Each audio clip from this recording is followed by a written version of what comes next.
తెలంగాణ రాష్ట్రాన్ని సాధించడం అనేటువంటి దానికోసం ఒక ఉద్యమాన్ని నడిపించినారు, విజయం సాధించినారు. ప్రజలందరి సకల వర్గాల యొక్క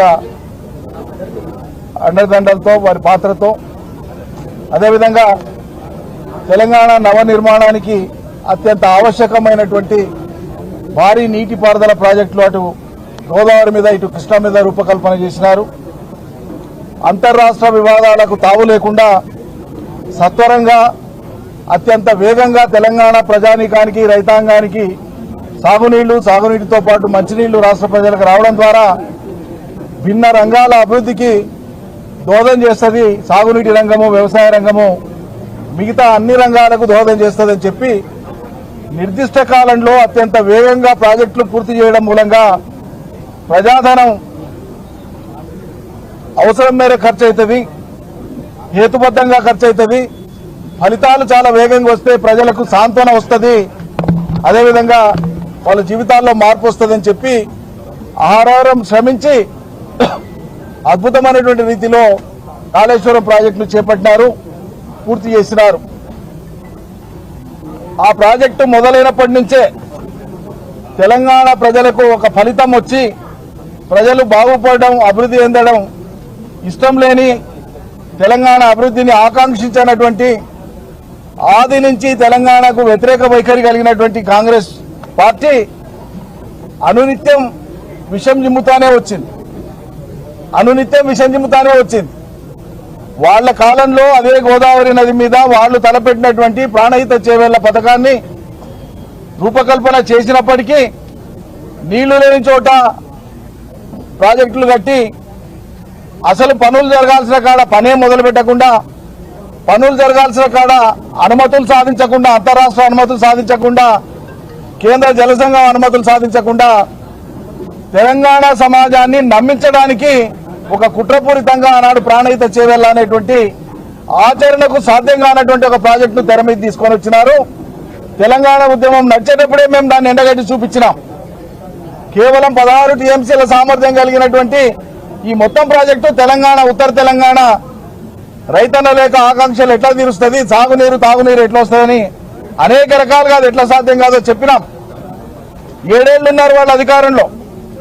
ఇటు రాష్ట్రంలో కానీ, అటు మహారాష్ట్రలో కానీ, అటు ఢిల్లీలో కానీ ఏ రకమైన అనుమతులు సాధించలే.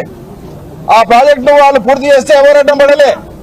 కానీ వాళ్ళు వాళ్ళ చేతగానితనాన్ని కప్పిపుచ్చుకోవడం కోసం ఒకసారి కాళేశ్వరం ప్రాజెక్టు మొదలై రీడిజైనింగ్ అయ్యి ప్రాజెక్టు రూపకల్పన చేసి పనులు మొదలై వాళ్ళ కాలంలో, కాంగ్రెస్ కాలంలో ఏదైనా ఒక ప్రాజెక్టు కడితే ఈ రాష్ట్రంలో కానీ, దేశంలో కానీ దశాబ్ద కాలం లోపల ఫలితం ఇచ్చిన ఒక్క ప్రాజెక్టు లేదు కాంగ్రెస్ కట్టింది ఈ దేశంలో. ఏ ప్రాజెక్టు కట్టినా 30 ఏళ్లు, 35 ఏళ్లు, 40 ఏళ్ల కాలం తీసుకున్నారు. ఆ విధంగా కాలయాపన చేసి ఫలితాలు, ఈ తరం అనుభవించాల్సిన ఫలితాలు వచ్చేటువంటి తరం కూడా అనుభవించదో అటువంటి స్థితి కల్పించినారు. కానీ కేసీఆర్ గారు తెలంగాణ తెచ్చుకున్నదే ఈ నీళ్లను తెలంగాణ రైతన్నలకి ఎనికే, తెలంగాణ పల్లెలకి ఎనికే, దాహార్తి తీర్చనికే, ఇక్కడున్న కరువును పారదోలనికే, ఇక్కడ ఉండేటువంటి రైతుల ఆత్మహత్యలు ఆపనికే, ఇక్కడ పసిడి పంటలు పండనికే మనం ప్రాజెక్టులు కడుతున్నామని చెప్పి ఉరుకుల పరుగుల మీద అటు పాలనా యంత్రాంగాన్ని, ఇటు ఇంజనీరింగ్ యంత్రాంగాన్ని, మంత్రిమండలి బాధ్యత తీసుకొని నిపుణుల యొక్క సూచనలు సలహాల మేరకు, కేంద్ర జలసంఘం యొక్క అనుమతుల మేరకు, కేంద్ర జలసంఘం సూచనల మేరకు పొరుగు రాష్ట్రంతో ఒప్పందం చేసుకొని ముంపు సమస్య లేకుండా, అటవీ సమస్య లేకుండా, పర్యావరణ సమస్య లేకుండా అన్ని రకాల అనుమతులను పొంది నిపుణులు సూచించిన మేరకే ప్రాజెక్టును రూపకల్పన చేసి అత్యంత వేగంగా నిర్మాణం చేసి ఫలితం ఇచ్చినాం ప్రజలకు. ఇది వాళ్ళ కంటగింపు. ఏనాడు కూడా కాంగ్రెస్ దీన్ని, ఈ అభివృద్ధిని హర్షించలేదు, స్వాగతించలేదు. తెల్లారితే పొద్దుముక్తే అబాండాలు వేసే దాని మీదనే వాళ్ళ ప్రచారం కొనసాగుతూ వచ్చింది.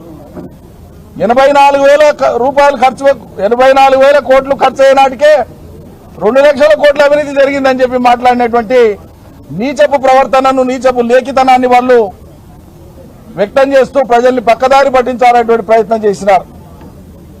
అయినా ప్రజలకు అర్థమైంది, నీళ్లు వచ్చినాయి, ఇవాళ ఉత్తర తెలంగాణలో ఉండేటువంటి దాదాపు అన్ని జిల్లాలకు పాత ప్రాజెక్టులకు అనుసంధానం కావచ్చు, స్టెబిలైజేషన్ కావచ్చు, కొత్తగా ఇచ్చే ఆయకట్టు కావచ్చు, 40 లక్షల ఎకరాలకు నీళ్లు ఇచ్చేటువంటి వసతిని కాళేశ్వరం ద్వారా 2 టీఎంసీల ద్వారా మనం ఆల్రెడీ సదుపాయాలు కల్పించినాం.